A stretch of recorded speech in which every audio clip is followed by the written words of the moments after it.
The 30th, 8 o'clock, the last American helicopter on the roof of the American embassy prepares to lift off the last of the evacuees fleeing before the advancing communist armies.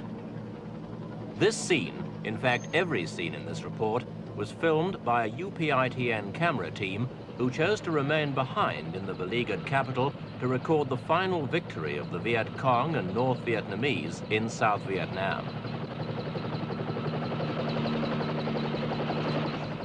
The American airlift only took a fraction of those who wanted to leave, and for hours after the last departure, scores of people still crowded onto the embassy roof in the vain hope of rescue. One of them was an American employer who tried to get all his staff out. I had one select man that should definitely have left. I was waiting for him. He's sitting up here now, and here we are. How do you rate the chances? Negligible now. Do you think the last ones have gone? I think they're all gone. I think these people up here are committing suicide staying up here, but what can you do? Those who failed on that last day to get a place on the helicopters and who had reason to fear the communist takeover made for the only route that still offered a chance of escape, the Saigon River. Hundreds scrambled in panic onto any boats they could reach, not caring how they got aboard or what they left behind.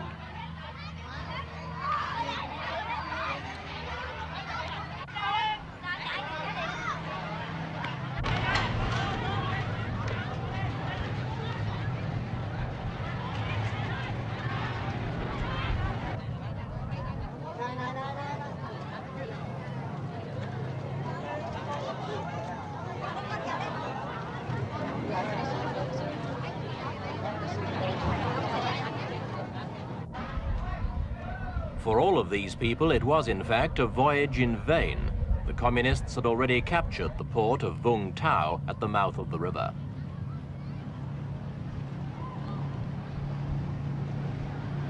By an ironic coincidence, as the overloaded ships cast off, their passengers watched helplessly as the last flights of American helicopters passed overhead, making for the certain safety of the American fleet out in the South China Sea.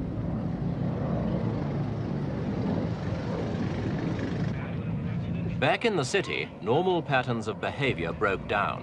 In a climate of every man for himself, American homes, offices, and stores were looted of everything. The American embassy was ransacked in a matter of hours, despite a government warning that looters would be shot on sight. What wasn't worth taking was simply junked on the streets.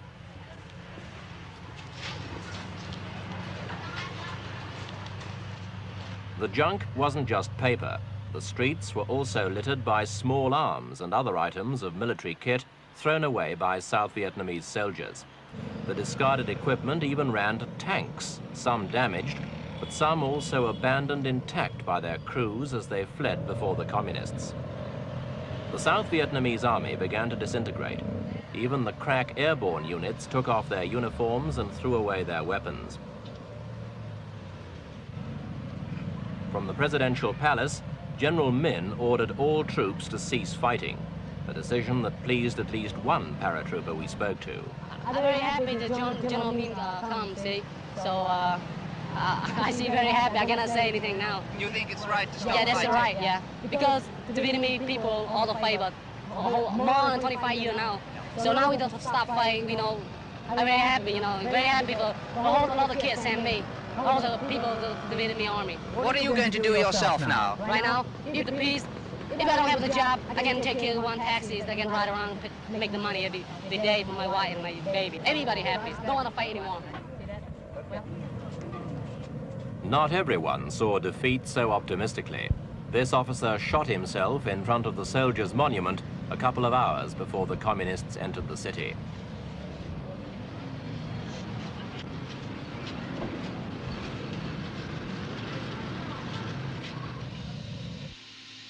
And then, shortly after midday, came the climax of 30 years of fighting. The first North Vietnamese troops entered the city packed into trucks that flew the red and blue flag of the Communist Provisional Revolutionary Government, the PRG.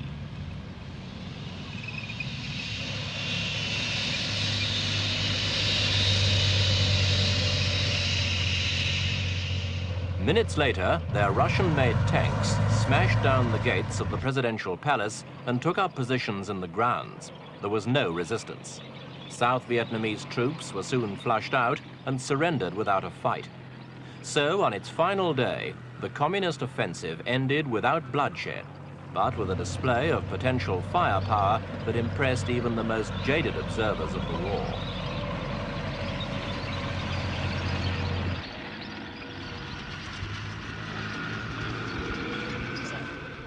The new masters in Saigon, or Ho Chi Minh City as they called it, were clearly delighted. It had been a very disciplined arrival, the result of careful and detailed planning in which every unit knew precisely where to go and what to do. And it had all gone without a hitch.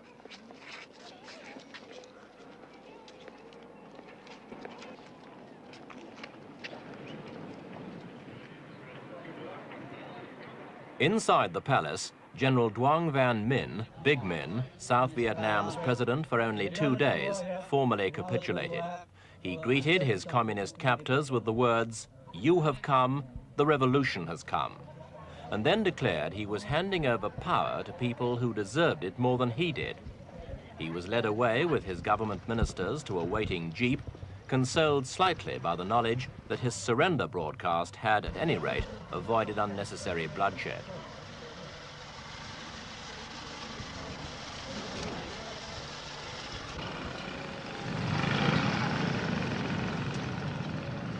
For the rest of the day, North Vietnamese and Viet Cong troops marched steadily into Saigon. Hardened regulars in jungle battle dress, some pushing bikes, others in the more casual uniforms of guerrilla fighters. They were a disciplined force. Among the thousands who arrived, there wasn't a single reported case of theft, drunkenness, rape, or shooting.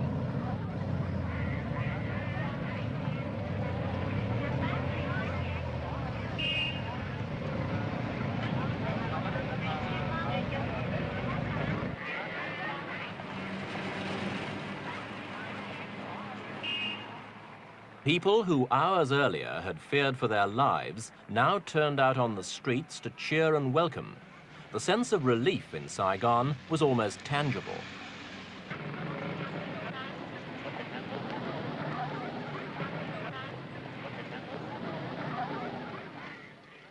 The victors seemed as concerned to win the cooperation of the vanquished as the vanquished were to give it.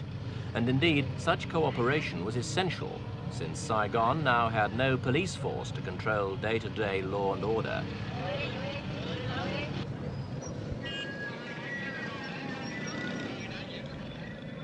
The relaxing of tension made for an almost holiday atmosphere as the celebrations of victory got underway. The first demonstrators on the streets were the Buddhists, many of whom had long opposed the military regime in Saigon and the involvement of the Americans in the war.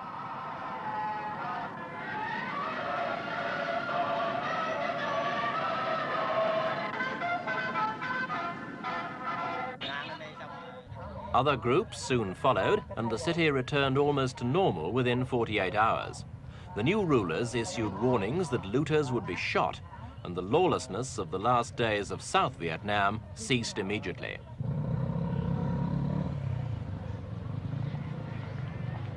As the first day of peace for 30 years dawned in Vietnam, the banks and some shops remained closed.